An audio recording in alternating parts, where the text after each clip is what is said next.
Welcome to day 16 of Daily Discipleship. Yes, you really can change. And we're in that section of the book where he's giving us training stations, very specific ways to put off, have our mind renewed, and put on. I like to think of it as developing habits toward holiness. This is habit number 2, and it deals with our emotions. The habit is be angry. It's to deal with our anger appropriately. Be angry, actually, positive command, and yet do not sin. Do not let the sun go down on your anger, and do not give the devil an opportunity. So let's visualize that gym again. And so here's our training objective: emotional control. The training command: be angry, a command, yet do not sin. Let me develop this text a little bit for you.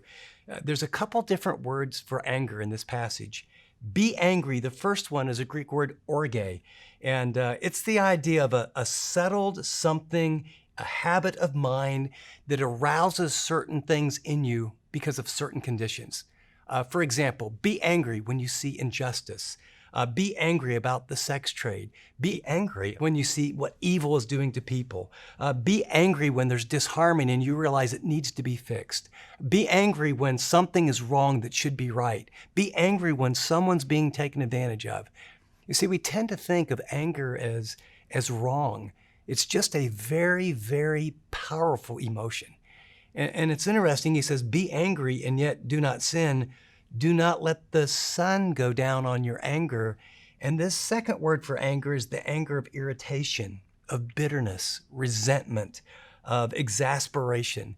It's getting ticked off with people. It's holding stuff inside. It leads to bitterness. It causes you to explode if that's your role, or it may cause you to leak and be like passive aggressive. And so you're mad and you're angry at your wife or your husband or one of your kids, and instead of saying, hey, I'm angry and that behavior or what you said really upset me, you just do something that pushes their buttons. When we're leaking our anger, what we do is we pay people back on a playing field that we think is more safe.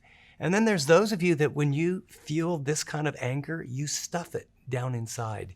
When I was teaching this passage for the very first time, I remember speaking on anger and telling people that you're commanded to be angry positively, but you have to do it appropriately.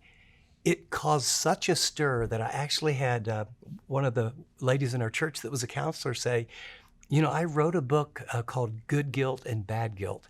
Her name was Dr. Becky Johnson.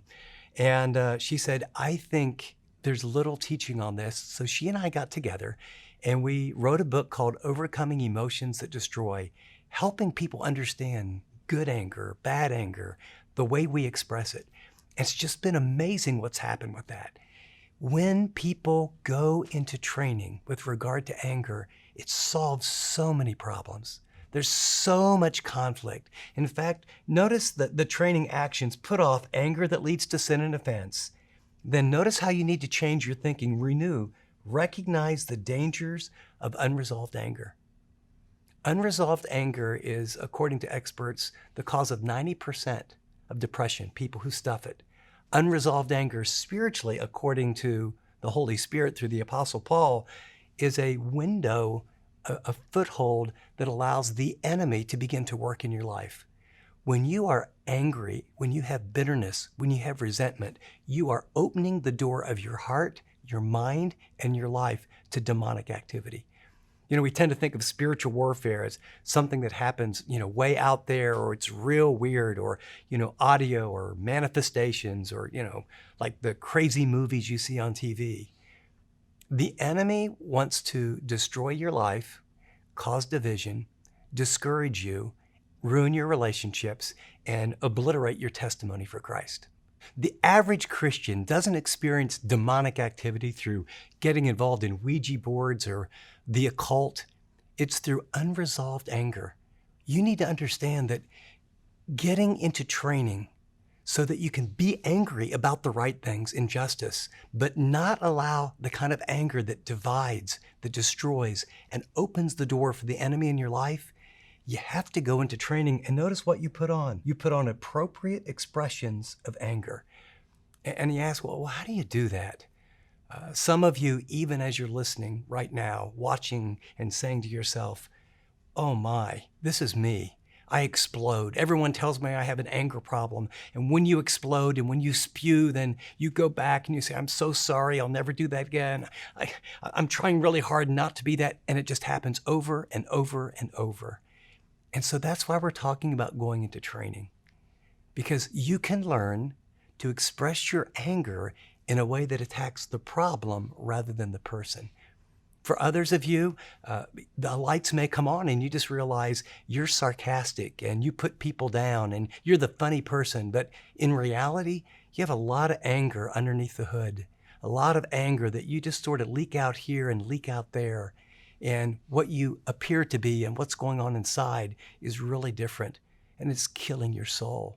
And there's still others that you're a stuffer. And you learn somewhere that it's wrong to be angry, that it's a sin if you're angry, and you stuff it down, and you struggle with depression. You struggle with being down. Okay, so how do you learn to first be aware of your emotions, and then how do you learn to express it in a good way? Here's the training apparatus. I've got two for you.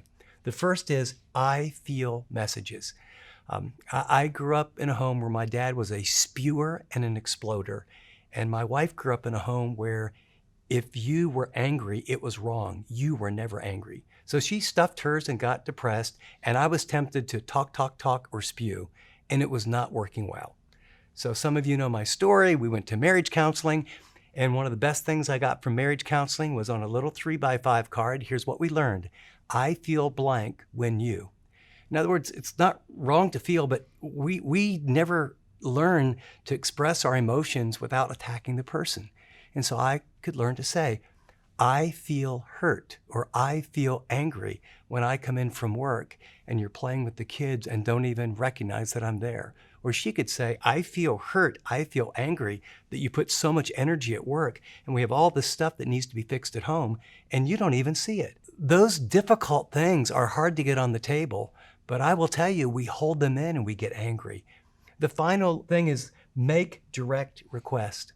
It's the apparatus is I feel messages. It's not that hard, but most couples don't talk like that.